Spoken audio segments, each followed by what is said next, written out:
Oke, kali ini Bali News akan membahas berita mengenai Timnas Indonesia pada hari ini, Sabtu 12 September 2020. Oke, langsung saja kita masuk ke berita pertama. Timnas U19 versus Arab Saudi, gol menit akhir selamatkan Garuda Muda dari kekalahan.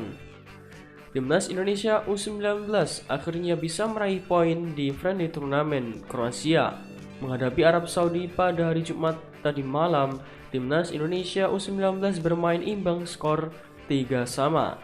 Pada laga kali ini Timnas Indonesia tertinggal 3-0 lebih dulu. Untung saja anak-anak asuh Sintayong berhasil menyamakan kedudukan melalui Irfan Johari, Saddam Ghaffar, dan Brave Fatari. Sintayong melakukan beberapa perubahan di pertandingan kali ini. Ahmad Rusadi, Brilian Aldama, Brave Fatari, dan Khairul Zakiri tampil sejak menit awal. Mereka menemani nama-nama yang sudah tampil di dua laga sebelumnya seperti David Maulana, Witan Sulaiman, dan Adi Satrio. Dalam laga kali ini, Timnas U19 tetap menurunkan pola 4-4-2. Timnas U19 juga tak terlalu tampil bertahan seperti dua laga sebelumnya. Tekanan-tekanan dilakukan untuk mengganggu Arab Saudi membangun serangan dari belakang. Arab Saudi sebenarnya mendapat kesempatan mencetak gol di menit ke-20. Wasit memberikan penalti usai Komang Tri menyentuh bola dengan tangannya. Beruntung sepakan Khalil Maran membentur tiang gawang. Sial bagi Indonesia, penalti diberikan kembali untuk Arab Saudi pada menit ke-27. Lagi-lagi Komang Tri yang menyentuh bola dengan tangannya.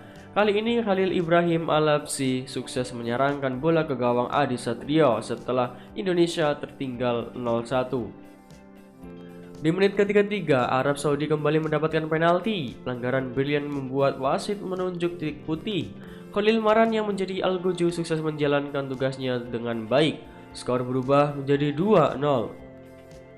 Kebobolan 2 gol, Timnas U19 melakukan perubahan. Rizky Ridho dan Bagas Kava dimainkan menggantikan Yuda Febrian dan Komang Tri. Namun perubahan tak membuat lini belakang Indonesia membaik. Arab Saudi kembali membuat gol ketiga melalui kaki Khalil Aterkara. Indonesia tertinggal 0-3. Di penghujung babak pertama, Indonesia mampu memperkecil ketinggalan. Umpan silang dari Witan Sulaiman salah diantisipasi penjaga gawang Arab Saudi. Bola jatuh ke kaki Irfan Johari dan langsung menjeploskannya ke gawang yang kosong. Babak pertama usai dengan keunggulan Arab Saudi 3-1. Di babak kedua, Sintayong memainkan Saddam Ghaffar dan Andi Irfan untuk menggantikan Irfan Johari dan Zakiri. Pergantian itu terbukti jitu karena di menit ke-53 Timnas Indonesia berhasil mencetak gol. Umpan mendatar dari Bagas Kava berhasil diteruskan oleh Saddam. Timnas U19 memperkecil keadaan menjadi 2-3. Timnas U19 hampir saja menyamakan kedudukan. Sayang sundulan dari Ahmad Rusadi menyamping dari gawang Arab Saudi. Tim lawan bukan tanpa peluang. Pada menit ke-63 Arab Saudi memiliki peluang mencetak gol. Beruntung sundulan Khalil Aterkara masih membentur tiang gawang. Di menit ke-64 Timnas U19 kembali melakukan perubahan. Kali ini Beckham Putra yang dimainkan dan menarik keluar Brilian.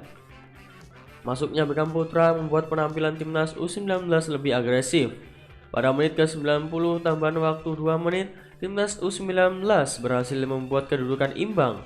Adalah Brave Fatari yang mencetak gol usai sepakan gagal dibendung penjaga gawang Arab Saudi. Skor berubah menjadi 3-3 dan bertahan hingga laga selesai. Lalu bagaimanakah pendapat kalian? Silahkan tulis di kolom komentar. Lanjut berita kedua, ekspresi dingin Sintayong saat Timnas U19 comeback versus Arab Saudi jadi sorotan. Sintayong dapat sorotan usai Timnas Indonesia berhasil comeback kalah melawan Arab Saudi tadi malam. Ekspresi dinginnya disorot oleh para supporter Indonesia di media sosial.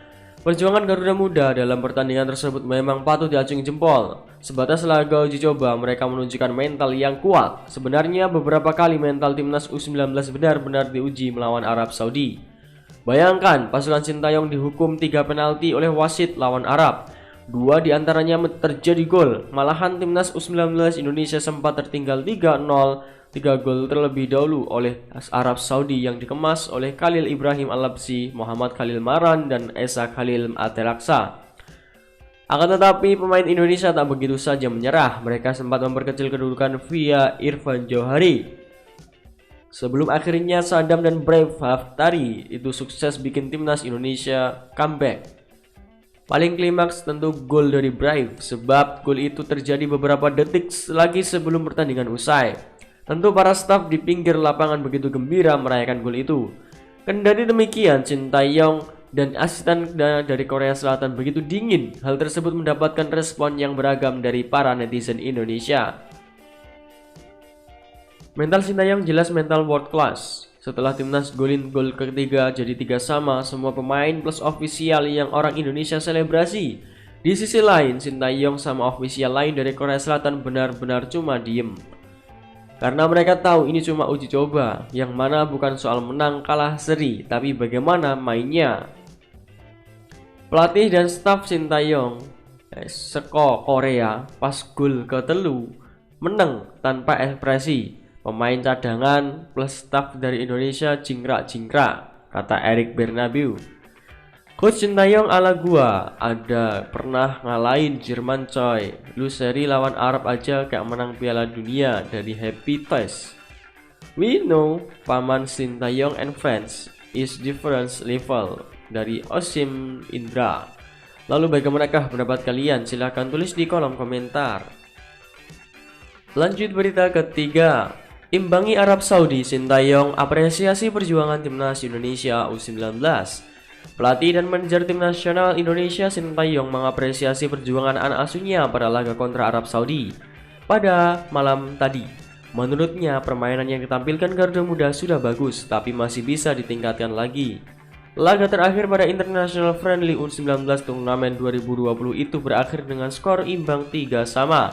Timnas Indonesia U19 harus terlebih dahulu tertinggal 0-3 pada laga yang digelar di Stadion NK Polesafti Martin Namuri.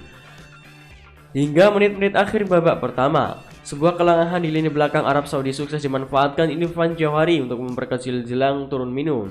Pada paruh kedua, timnas Indonesia kembali mencetak gol lewat Sadam Ghaffar pada menit 52, memanfaatkan umpan selang mendatar Bagas Kava. Gol dramatis Baik Fatari pada menit 90 lewat sudut sempit memastikan angka pertama buat timnas Indonesia. Evaluasi dari Shin Tae-yong memang ada benarnya. Lini belakang timnas Indonesia terlihat begitu koropos. Sepanjang turnamen mereka sudah kebobolan 13 gol, sedangkan pada laga melawan Arab Saudi terlihat jelas beberapa kesalahan elementer yang membuahkan 3 hukuman penalti. Hal senada diungkapkan pencetak gol terakhir timnas Indonesia, Brave Fatari. Pemain asal klub Persija Jakarta itu mengakui masih banyak hal yang perlu ditingkatkan. Ia dan rekan setim akan terus bekerja keras demi mencapai hasil yang lebih bagus. Lalu bagaimanakah pendapat kalian? Silahkan tulis di kolom komentar.